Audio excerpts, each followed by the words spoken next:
Olá, como é que vocês estão? Estamos começando mais um vídeo da Fostercast Tube, na VFLast, diretamente dos estúdios Oswaldo Porchat.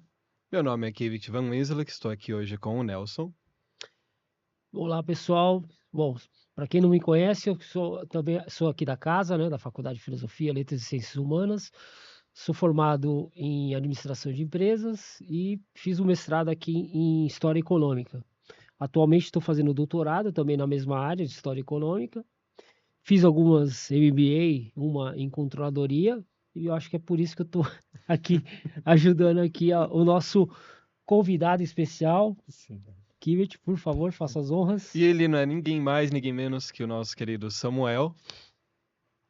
Prazer, meu nome é Samuel, sou sócio de finanças da Kinsey BR e agradeço o convite para bater um papo sobre as áreas de auditoria e consultoria, com ênfase nas minhas que são de finanças e M&A. E espero que esse bate-papo agregue um pouquinho aqui para cada um e que seja de bastante valia. Obrigado. Isso daí é uma área importante para você que quer conhecer um pouco mais o mercado, como funciona essa questão de empresas. Às vezes, tanto pela gestão da empresa, que a gente fala assim, compra, venda, tem gente que fala, ah, você é um monstro, você vende empresa, mas olhando um pouquinho mais, acompanhando um pouquinho mais com a gente, você vai perceber que é totalmente o contrário. Quando você trabalha com a compra e venda de empresas, você está ajudando não só a empresa, mas também o próprio empresário. E aí você está tirando uma pequena amarra que existe aí num sonho que não é mais realizado, numa vontade que também não está sendo mais atendida. E aqui está o nosso herói. Primeira vez que eu conheci o Samuel, o Nelson, eu disse pro Jay, esse cara é o meu herói. Ó, Cara, obrigado. ele assim, tipo, ele tem uma área que muitas pessoas elas acabam estranhando muito. Tipo, ah, como funciona a compra? Como funciona? Por que você faz isso? Porque é necessário. E aí, se quiser trazer um pouquinho mais, o que levou você a esse interesse? Tipo, o que você fez? O que que levou você a parar exatamente aí? Tipo, ah, quero trabalhar com isso, eu gosto disso e vou fazer isso. Perfeito. Foi uma surpresa adentrar nesse mundo, né? Porque ele era um mundo um pouco desconhecido até no início da graduação, né, de economia. Eu acho que antes disso a gente ouve muito sobre outras áreas, né, como analista de investimentos, na bolsa, mercado de capitais. Eu acho que muitas vezes é o primeiro mundo que se abre, né, para os interessados em economia.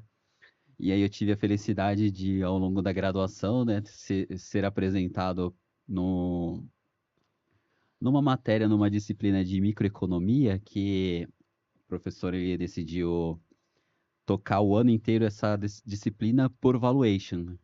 E aí foi onde eu conheci o valuation, e foi amor à primeira vista, eu gostei muito. E tive ainda mais ainda uma outra, fui agraciado com a oportunidade de começar ao longo da graduação, durante a graduação, né, começar como trainee de evaluation.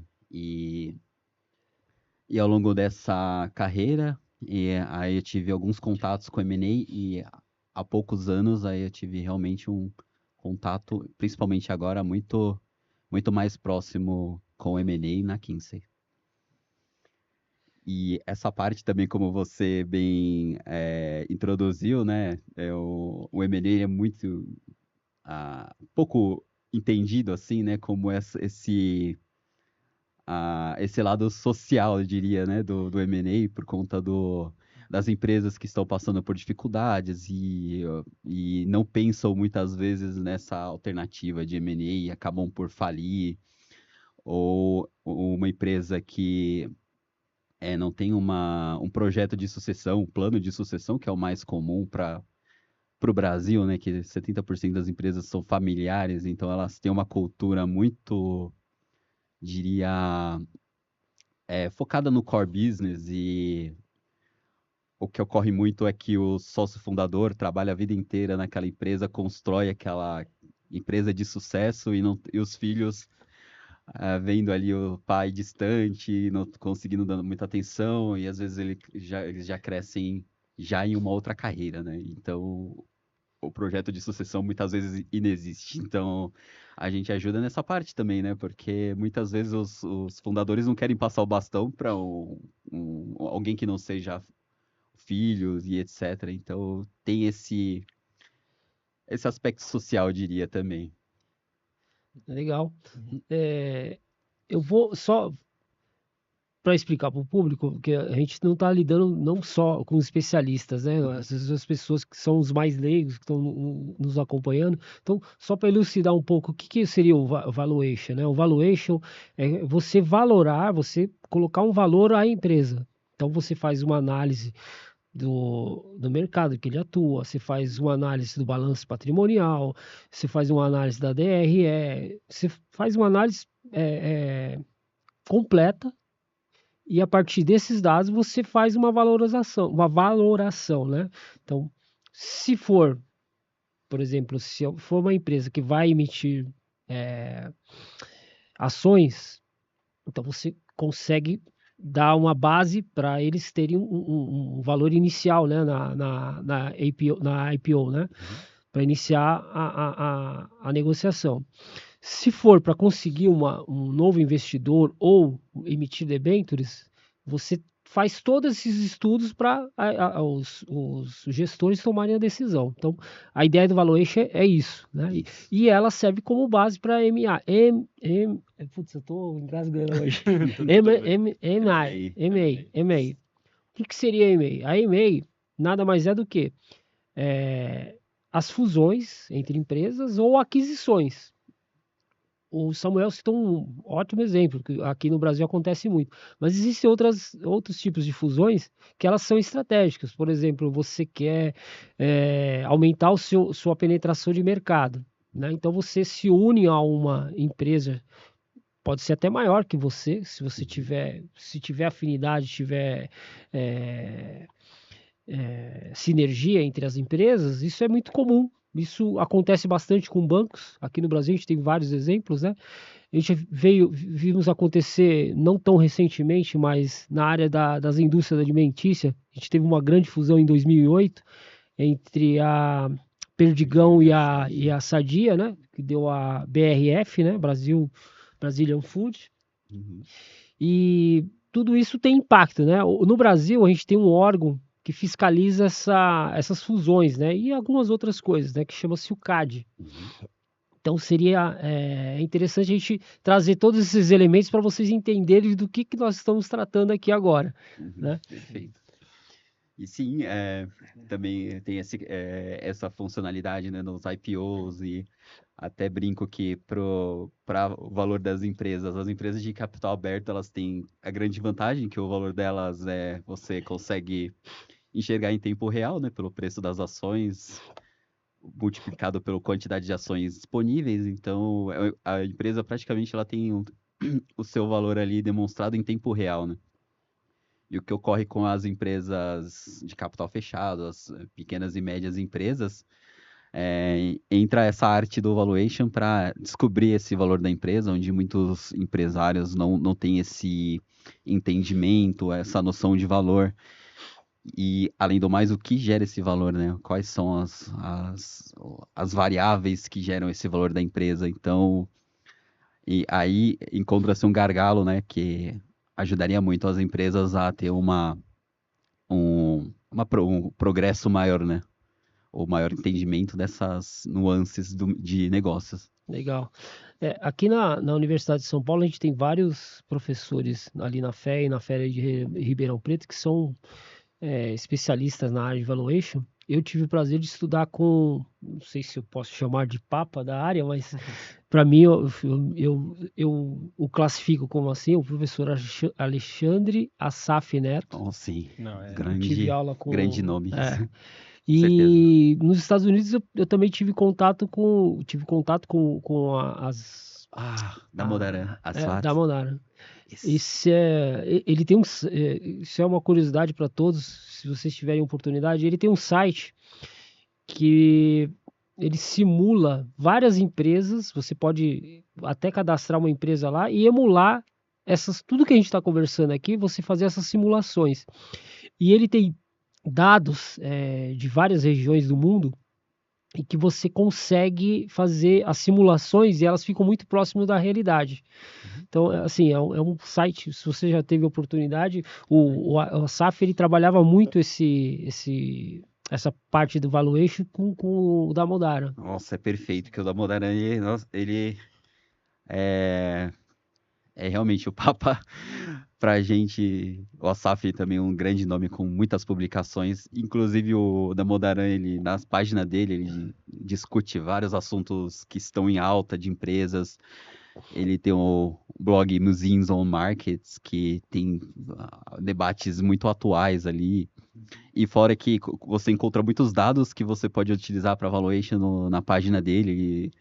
E E é tem por setor, né? Ele tem segmentado também por setor. É um isso, trabalho muito muito rico. bom, É muito muito bom, rico. com certeza. Um grande fã. Uma dúvida para quem está começando assim a ver um pouquinho sobre valuation e M&A também. Uhum. O que você acha melhor? Você ceder ao monopólio ou você correr para o oligopólio? Que é o que aconteceu com a BR Foods. Bom, diria que essas características de cada segmento, né? Uhum, Então elas devem ser olhadas de forma pontual, né?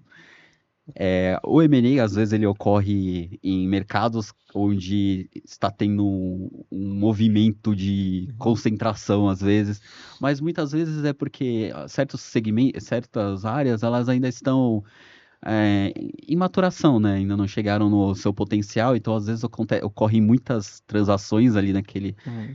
naquele mercado e naquele segmento, e às vezes é enxergado como pode dar a impressão de que aquele segmento está monopolizando, concentrando, mas eu diria que não é bem assim. Às vezes é mais uma evolução daquele setor, então às vezes ele está muito em voga e atrai muitos olhares. Então, por exemplo, no tecnologia mesmo, nos últimos 15 anos no Brasil, ainda é o setor que mais participa de transações. Uhum.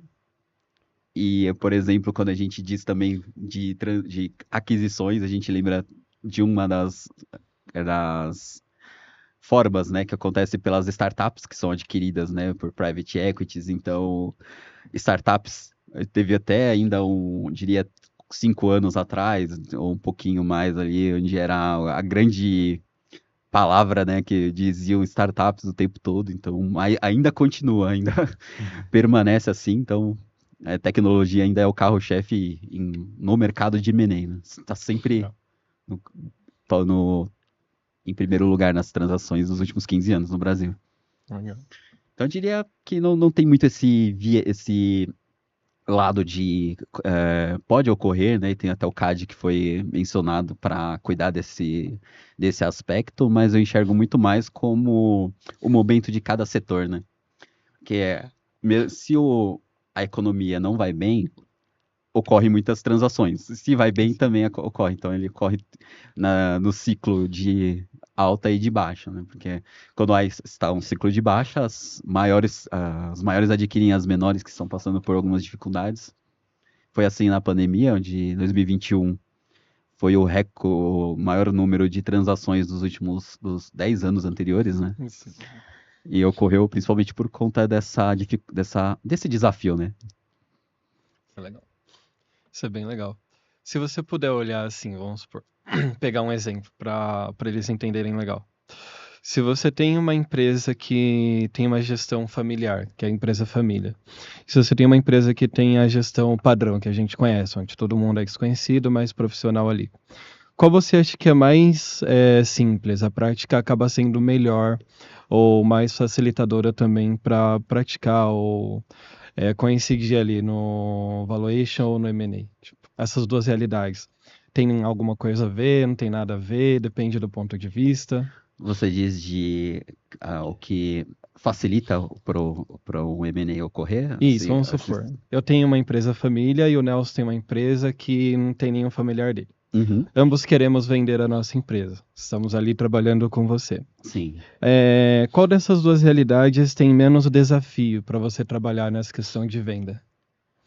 Eu diria que bom, é difícil colocar um ou outro, mas eu de bate-pronto eu colocaria como esse primeiro numa familiar, que você tem que atender atender mais demandas de cunho pessoal, eu diria, assim, Hum. porque a gente trabalha com alguns M&As que, bom, tem uma característica toda especial, que um sócio ele já quer sair do negócio e quer tocar a vida dele, aí nos contratos, né, e de toda a negociação precisa espelhar toda essa necessidade, esse cuidado, né, com as partes. Eu diria que Hum. eu enxergo que numa empresa mais desenvolvida, onde são profissionais de mercado, uma grande empresa, eu diria que não teria tantos detalhes dessa natureza, eu creio.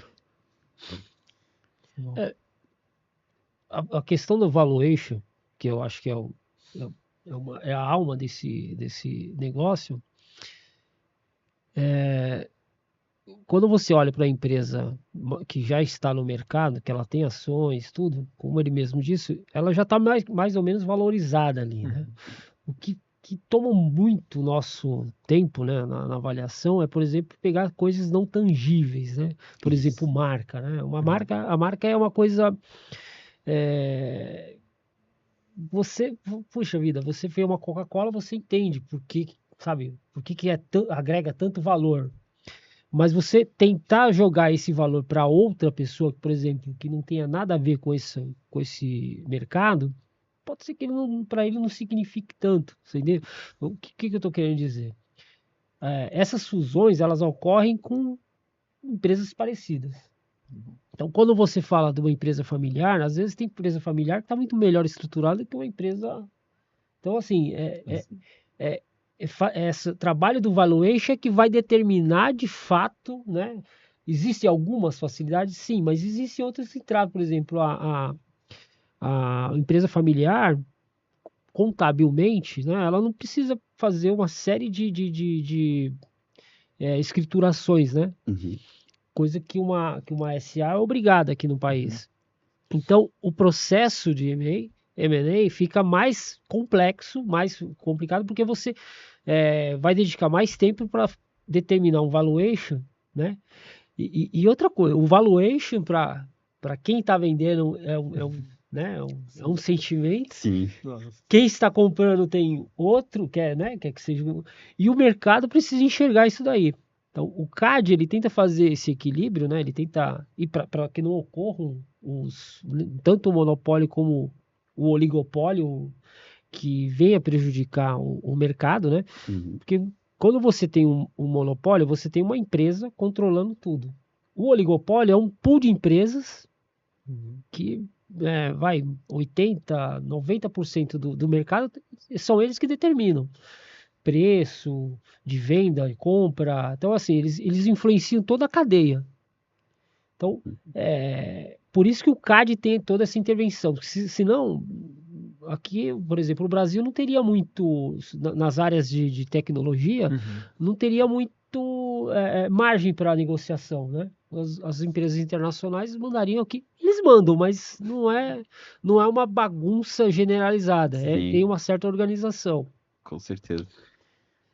Também eu sinto no caso que tem muito espaço para crescer, né? No Uhum. caso, nosso mercado em 2023, a gente fala de um número de 300 bilhões de reais, que foi em 2023, né? Que já foi maior, no caso, no ápice de 2021, foi 700 bilhões de reais, né? E em 2023 ocorreram 1.500, arredondando, 1.500 transações. E quando a gente fala dos Estados Unidos, o número é 11 mil transações e é um mercado de 3 trilhões de dólares. Então, olha a diferença. Apesar que são comparações, né, não muito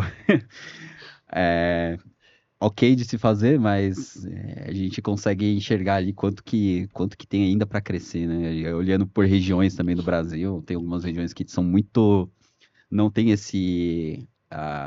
diria, não utilizam essa ferramenta muito nos negócios, né? Tem algumas curiosidades nas fusões aqui no Brasil. Por exemplo, eu gosto muito dessa área da alimentação, porque eu. Primeiro que eu estava fazendo a MBA nessa época, quando teve a fusão quando foi criada a Brazilian Food. Uhum. E eu estava justamente analisando a Sadia, né? Eu tinha pego um trabalho de analisar os 10 últimos anos. Então, estamos falando de 1998 até 2007. Uhum. Eu peguei os balanços, né? E curioso que lá no balanço tava claro, nítido, mas enfim, né? O cara, ele era um gênio porque ele estava gerando lucro, Uhum. mas o lucro dele era lucro financeiro, Sim, não era operacional. houve uma especulação financeira muito É. grande. Então, aí a grande graça era assim, que a gente ficava lá no curso e falava, pô, mas qual é o negócio da Sadia? É embutidos. Uhum. Não é especulação financeira. Sim. Ele não é uma financeira, né? Exato. Então, quer dizer, quando ela foi chamada, quando houve a inversão do dólar, né? Vamos falar o que aconteceu de fato. Quando houve a inversão do dólar, a posição que estava a Sadia, ela ia quebrar. Então, foi isso que aconteceu. Então, a Perdigão fez um valuation, analisou, e ali não foi um valuation só pela questão da marca, isso também foi um caso bem interessante. O que fez a Sadia adquirir, deixar ter essa fusão, foi uma penetração que eles queriam ter na época que eles não tinham, que era o mercado árabe. Interessante. A Sadia tinha um contrato com o mercado árabe que a Perdigão não tinha. E eles tinham interesse em ter essa. Então, foi só por causa disso, porque senão as mesmas coisas, os mesmos produtos que as duas trabalhavam, era muito casado. Então, a Perdigão podia simplesmente falar: não, beleza, deixa eu morrer o meu principal concorrente Uhum. e eu vou ficar na carne seca. E aí vem outra curiosidade, se vocês me permitem falar, que eu acho assim, se eu não me engano, a Sadia era a primeira e a Perdigão era a segunda, né, em tamanho, na época. Creio que sim. E putz, aqui é a primeira hoje, JBS. JBS, ela estava surgindo ainda, na época. E todo mundo pensou, putz, agora vai surgir um monstro, né, de uma empresa.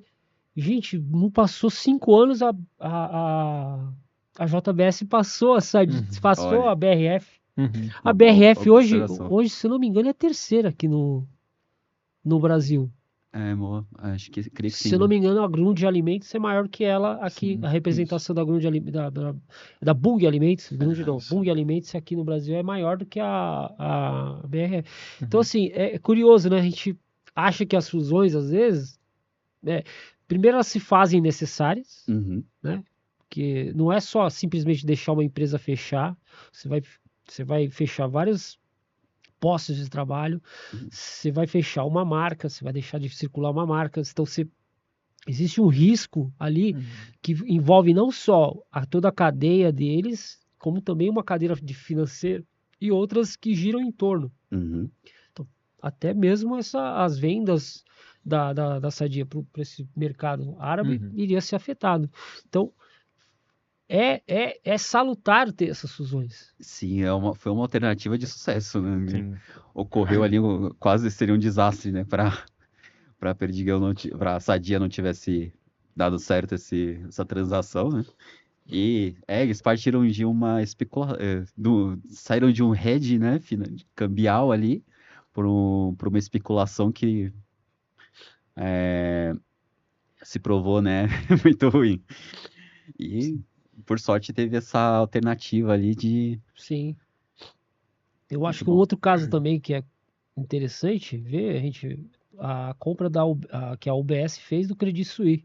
O Credit Suisse era maior que o UBS, né? Sim. Sim. Em várias áreas de atuação do Credit Suisse, ele é a maior, né? Uhum. E aí, por que a UBS adquiriu? Também tem esse lado dos empregos e tudo mais, mas existia um segmento que o Credit Suisse era muito forte e que a UBS não tinha penetração, não conseguia ter esse core nem nada. Então, da noite pro dia, quando houve a fusão, eles passaram a ser o número 1 nessa área, né? Então, assim, se eu não me engano, é dos papéis de grandes empresas, assim, das bilionárias, né, que a gente fala. Então, a Credit Suisse tinha muito confiança é uma empresa que vem desde século XVIII, é isso? Século XVIII, acho que é. Eles passaram, na questão das guerras mundiais, eles foram os maiores depositários. Então, assim, é uma instituição que tinha uma credibilidade enorme, né? E, de repente, se viu maus lençóis e a UBS acabou adquirindo. Então, são casos, assim, é outra área, mas muito parecido a forma como se deu a aquisição, né? É interessante, até entrando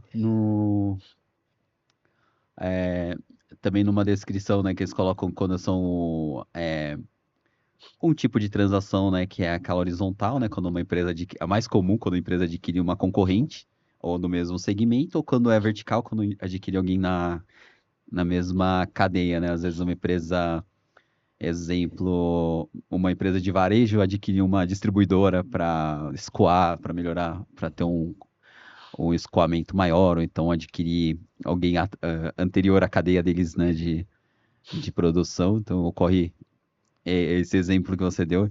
E são transações estratégicas, né, que a gente chama. No caso, as que ocorrem com startups são aquelas, na maioria dos casos, que chamamos de financeiras, né? Investidor financeiro, que é o private equity, que ele investe ali enxergando um crescimento. A diferença no caso dessa modalidade, né, de transações, é que ela ocorre quando a empresa já está enxergando um potencial de crescimento, ou então a ideia é muito inovadora, e aí ele adquire de forma financeira, porque um private equity, algum fundo, ele entra normalmente, né, eles têm uma regra de saída em 5 anos, então a motivação é diferente, né, eles querem entrar, fazer crescer e saírem com lucro. Sim, isso é legal.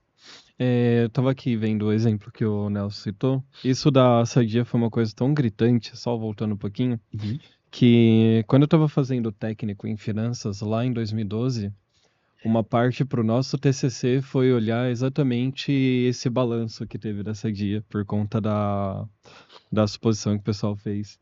Aí, tipo, a gente tinha que analisar tanto da Sadia quanto da Perdigão, e aí depois já os dois como BR Funds.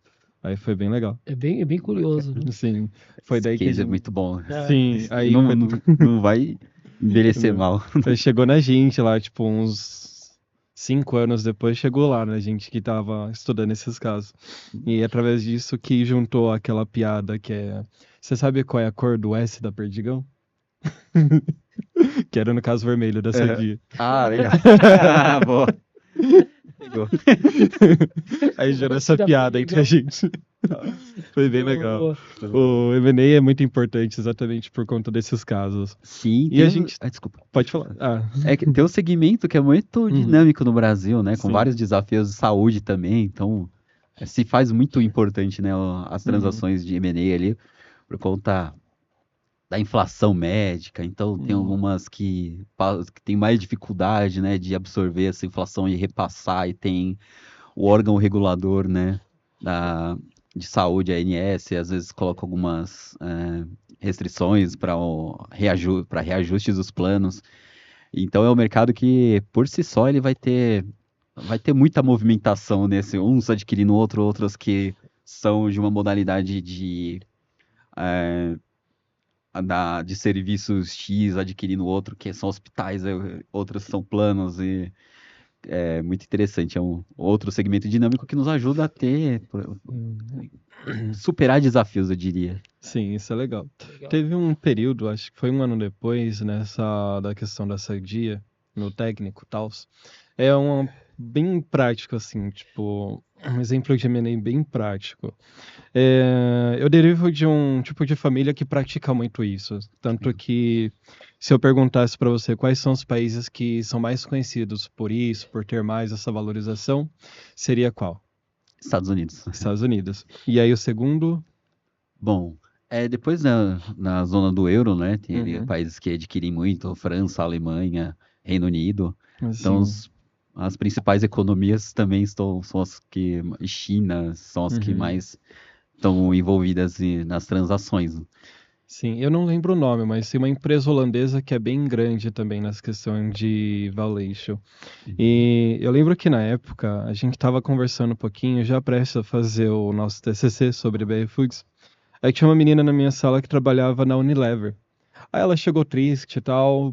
Aí a professora de matemática aplicada na época perguntou pra ela: o que que aconteceu que você tá triste? Ela, uns benditos holandeses compraram a Unilever. Olha, Aí eu fiz assim, ó. ato falho. Sim, porque eu já acompanhava esse tipo de coisa com meu pai, né? Reuniões, Uhum, transações, tudo mais. Então, muitas empresas que ele coordenava eram basicamente sobre o M&A também.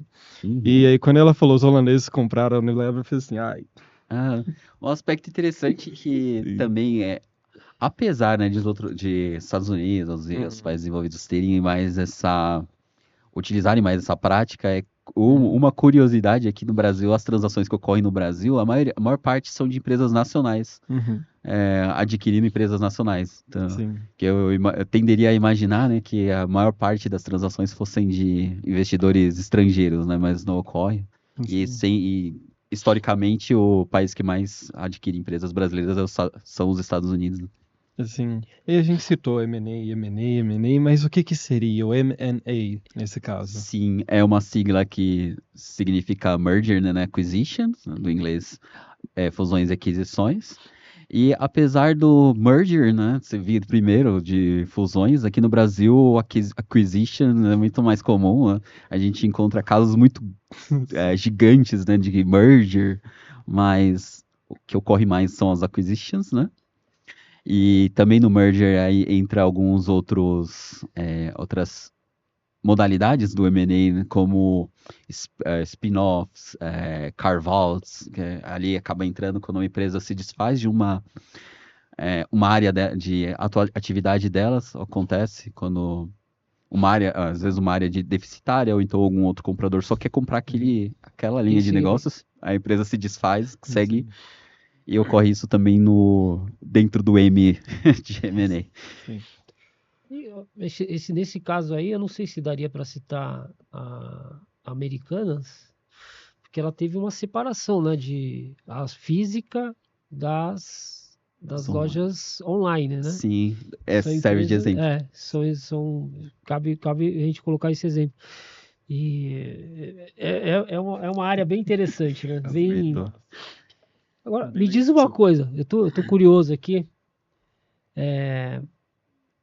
Vocês viram que o nosso convidado é um empresário de sucesso, mas ele não nasceu empresário. Uhum. Então, como é que você chegou nessa? Como é que foi a sua caminhada, né? Você é um empreendedor, então, como é que foi essa sua caminhada? Muito interessante, obrigado pela pergunta.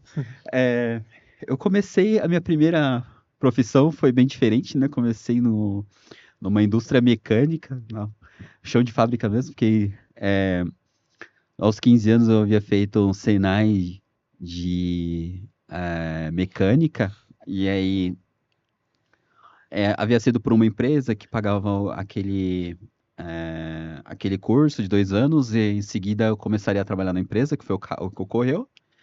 Naquela ocasião não tinha muita identificação com essa área de engenharia, e fui por inércia por um tempo, fiquei 10 anos lá até começar, anos antes, a me apaixonar por economia e fazer a graduação e partir para essa área. E é muito interessante que quando adentrei no mundo de consultoria como trainee de valuation, nessas empresas, nesse ramo de auditoria e consultoria, elas têm um plano de carreira muito bem definido, né? Então, você entra como trainee, tem promoções todo ano. Então, para o crescimento profissional, é uma área muito boa, você aprende muito. E foi assim, adentrei como trainee, passei por Big Four, é, pela Grant Thornton, que é a quinta, foram as empresas foi a empresa que eu passei mais anos, foi o caso da Grant Thornton. Aprendi muito lá e até o cargo de gerência, que foi onde eu conheci um dos sócios que me convidou para Kinsey. E achei uma oportunidade muito boa aprendizado, né, de estar lado a lado com um sócio que também ele já tinha bastante, já era sócio há mais de 10 anos, e de grande empresa de auditoria e consultoria, então foi uma oportunidade irrecusável de ingressar, e está sendo muito boa, eu estou desenvolvendo muito. o- Voltando também no plano de carreiras, tem uma etapa muito interessante quando chegamos tanto para auditoria quanto para consultoria, quando chegamos no limiar ali de gerência, aí você chega a gerente sênior, e muitas vezes tem dois caminhos que seriam a etapa seguinte, né? Que alguns vão, muitas vezes, algumas empresas fazem essa separação. Se o profissional tem um perfil de vendas mais proativo, ele vai para o lado de sócio, ele é convidado a ser sócio para angariar clientes e ter uma responsabilidade também comercial. E quando o profissional ele é muito mais técnico e não tem muito essa veia comercial, ele é ele é promovido a diretor, onde Entendi. ele cuida mais dos projetos na parte técnica. Então, muitas vezes ocorre essa bifurcação, né, no fim da carreira, né? Eu fiquei surpreso com esse convite, foi muito bom e eu vejo que tem muito a desenvolver na parte comercial e é muito desafiador e gratificante. Quando você consegue vender aquilo que você trabalhou por anos, então aquilo que você já enxerga grande valor e você conseguir vender para os clientes é bastante satisfatório. Eu diria que o Samuel é um caso de sucesso de valuation da própria carreira. Com certeza, com Obrigado. certeza. É verdade. Ele se vendeu e, Sim, e tá aí, tá despontando. A Kinsey é uma empresa inglesa, né? Isso. Que tem atuação aqui no Brasil e em alguns estados, né? Da nossa nação. E ela atua nessa área de auditoria e M&A, né? M&A. Auditoria M&A, consultoria M&A, isso. Legal. então. Bom, você que gostou da história do Samuel, o contato dele vai estar na descrição do vídeo, o site da Kinsey também, Kinsey patrocina nós. Brincadeira. Sim. Bom, mas para você que também gosta dessa questão da M&A, de fato vai estar lá o contato dele, vai estar um pouquinho para você que também se inspira na história dele, porque assim, para as pessoas, assim, as pessoas sonham, né? Quando fala assim, eu quero, sei lá, tipo, chegar em tal lugar, eu quero ser sócio de uma empresa de consultoria, eu quero ser sócio, só ser sócio de uma empresa. Tem gente que só ser sócio tá bom. E é um sonho de muita gente. Então, tipo, você se orgulhar, assim, de estar vivendo o sonho que muita gente vive, é algo que pode estar inspirando outras pessoas também. Isso é muito bom. Muito bom mesmo. Eu confesso que eu tenho medo de ser sócio, na verdade. Ah, sim. Sim, eu não me vejo, tipo, sócio de nenhuma empresa, de ninguém, porque é uma responsabilidade muito grande. E quando eu pergunto assim, todas as vezes que eu pergunto para as pessoas, qual você acha que é o meu perfil, assim? Eu falo assim, sentado atrás de uma mesa? Não. Aí eu já desanimo. Sim. Porque você tem um foco muito grande. Tipo, você tá focado ali. E como eu me conheço como alguém bem nômade, assim, nas atividades que eu faço, eu sou muito libertino nas atividades que eu faço, empresariais, coisas e tal, eu corro um pouquinho dessa questão de sociedade. Uhum. Mas isso não quer dizer que seja ruim, na verdade é ótimo, é muito bom. Sim. E para as pessoas que querem alcançar isso, a sua história, assim, sua experiência é valiosíssima. Obrigado. E você, Nelson, gostaria que você sócio de alguma coisa? Olha, eu já tentei algumas sociedades. Assim, o negócio se deu bem, mas a sociedade, assim, a confiança entre os sócios é que não. Mas isso é algo que pode acontecer, não é uma. A sociedade é como um casamento, Sim. Exatamente. você entendeu? Então, assim. Acho que eu disse sem querer que eu não quero casar. Mas eu penso assim, tem pessoas que. Às vezes a felicidade às vezes pode estar num casamento, mas também pode estar em outras coisas, né? Uhum. Sim. E a empresa, né? Ela também, às vezes, tem pessoas que não têm esse perfil. A gente, quiçá se todos tivessem esse perfil, esse mundo a gente já teria acabado com ele, né? Exato. Sim. A exploração teria acabado com tudo. Então, assim, a gente tem que entender que existem esses perfis e respeitar esses perfis. Acho que a a grande desafio da nossa vida Uhum. é esse, né? Exato. Então, o Samuel deu um exemplo aqui de empreendedorismo, né, que ele fez um valuation muito bom na carreira Sim, dele. obrigado. E, puxa, eu acho que a gente tem que convidar ele mais vezes, porque a gente Certeza. pode abordar outras temáticas. Será um prazer. Né? Hoje foi só para a gente dar uma pincelada nesse tema que está muito em voga, né? E é uma carreira muito bonita, a carreira da auditoria, essa de consulting nessas áreas, né?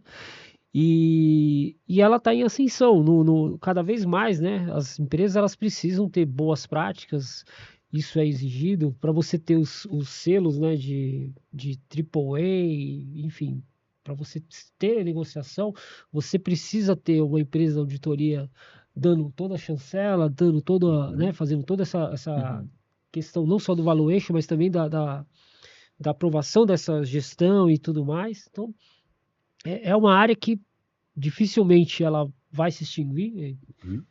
como muitas outras da nossa sociedade, ela tendem, né? Enfim, por tecnologias que vão surgindo, novos negócios, né? Então a gente esse serviço de auditoria e consultoria, eu diria que está em voga, sabe? Tem Sim. empresas que têm áreas, mais de uma área até, eu achei curioso. Uhum. Eu poderia citar até uma empresa muito famosa da área da saúde também, Uhum. o Albert Einstein, que tem pelo menos 3 áreas que fazem auditorias internas. Muito bom. Tem a auditoria geral, né? Uhum. Tem que trabalha junto no centro cirúrgico. Eles fazem uma auditoria das contas, uma pré-auditoria das contas. Uhum. Então ali eles já dizem o que vai vai pagar o plano, o que vai pagar o particular e o que vai ficar no limbo ali e vão discutir, vão para a briga para discutir. Então ali eles já fazem essa triagem. Uhum. E tem uma terceira que é garantia da receita, que eu achei curiosíssimo. Então assim, ele fica depois que passa essa fase, essa inicial, e não chegou ainda na auditoria, ela atua ali para garantir a receita. Então, por exemplo, essa daí que daria a briga, eles tentam encaixar de alguma forma a receita para que isso não seja perdido. Muito bom. Então, imagine, nós estamos falando de áreas internas de uma empresa, que ela é obrigada, não sei se vocês sabem, todo mundo, as empresas SA, elas são obrigadas a ter auditorias externas, né, para atestarem todo o resultado, né, que a empresa publica, né, Isso. e dar maior transparência sobre o que Uhum. está ocorrendo ali. Mas isso, gente, vamos deixar para uma outra conversa, que isso também é muito legal, é muito Assim, instigante. acho que até o adendo, o consultoria de ESG também ele tem sido forte. Muitas empresas, para adquirirem, elas pedem esse selo, ou que a empresa tem uma responsabilidade. É uma das consultorias que a gente presta também nesse ramo, nesse segmento de ESG, né? Legal. Então, quando você decide assuntos em alta, também é um doce, né? Então podemos, já está dada a dica. Sim. A próxima conversa com o Samuel, vamos falar sobre ESG. Muito bom. Tá bom, gente? Eu agradeço aqui. Curtam a nossa página. Se vocês tiverem sugestões sobre alguns outros temas, se vocês quiserem saber um pouco mais sobre essa temática, nós podemos deixar no link da página algumas bibliografias interessantes. Nós citamos aqui alguns autores que são extremamente importantes, não só no país como fora. O Damodaran tem um site maravilhoso para vocês consultarem, então usem bastante ele. E ele não cobra, tá? É um site gratuito. Tem uma parte. Aliás, tem uma parte que é toda gratuita e tem uma parte que é paga, mas é por segmento. Mas assim, dá para vocês trabalharem muita coisa na parte não paga. Sim. Kivet, por favor.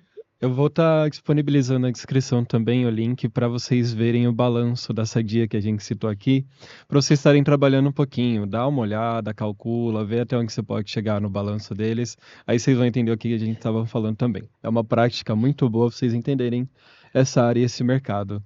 E as considerações finais eu vou deixar para o Samuel. Uhum. Gostaria? Perfeito. Eu me coloco à disposição para os interessados em saberem mais dessa área de consultoria e auditoria, sejam alunos, estudantes de economia, administração, contábeis, que tenham interesse em saber mais ou tiverem alguma dúvida que quiserem entrar em contato comigo, eu fico à disposição. Bom, então é hoje. É isso por hoje é só. Desculpe. Mas por hoje é só isso mesmo. E a próxima vez que ele voltar aqui, pode ter certeza que ele vai estar falando um pouco mais detalhadamente de tudo que ele trouxe de forma teórica também. A prática, eu não sei se a gente consegue garantir muito, mas assim, desvendando os detalhes, se aprofundando um pouco mais do que a gente disse, e também com alguns exemplos que são mais encantadores, ou seja, tem coisa pra caramba nessa área, tem empresa pra caramba também pra gente Sim, tá é um vendo. assunto que rende muito bem. Sim, e na próxima vez que ele tiver aqui, ele vai estar trazendo isso pra vocês. Nos acompanhe e até mais. Obrigado, um abraço. Ouvinte.